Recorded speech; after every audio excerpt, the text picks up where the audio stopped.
Seydi Kaba, journaliste et président du Centre international de réflexion et d'études sur le Sahel, est notre invité pour discuter des possibles implications d'une réélection de Donald Trump pour les relations entre les États-Unis et l'Afrique. Donald Trump a remporté une victoire historique ce 6 novembre 2024, marquant son retour à la Maison-Blanche après sa défaite en 2020.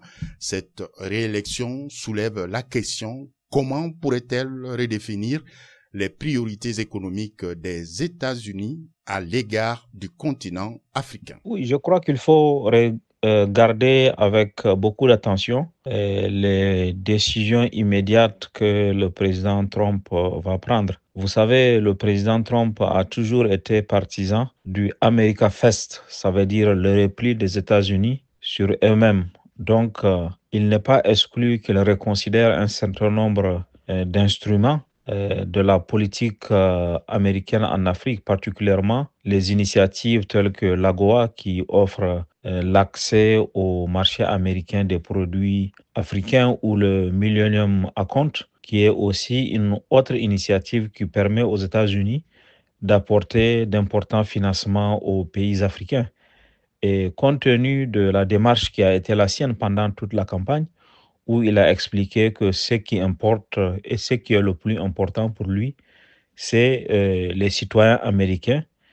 Et dans le cadre d'une quelconque démarche de restriction budgétaire, de réorientation des sommes affectées par l'État américain, il n'est pas exclu que une partie des crédits affectés justement aux échanges avec l'Afrique soit imputée et qu'il ait moins de facilité d'accès des produits d'origine africaine sur le marché américain.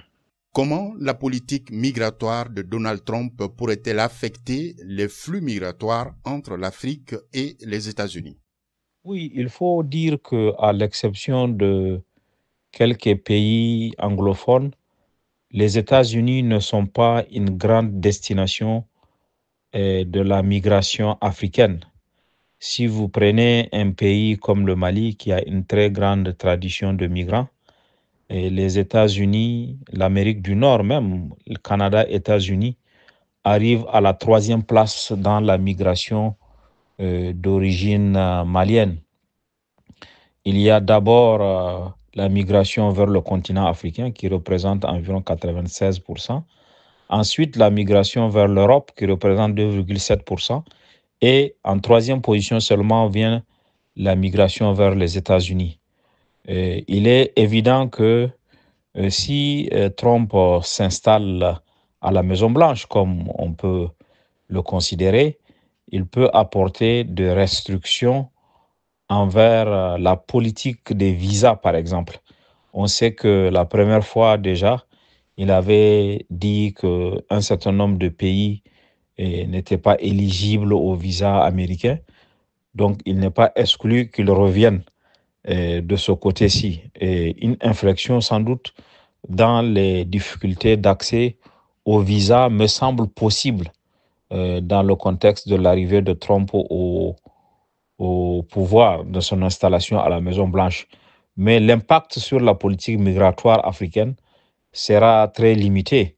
Vous savez, il y a cet instrument qu'aucun président n'a remis en cause, cette loterie américaine qui permet d'accéder à la Green Card.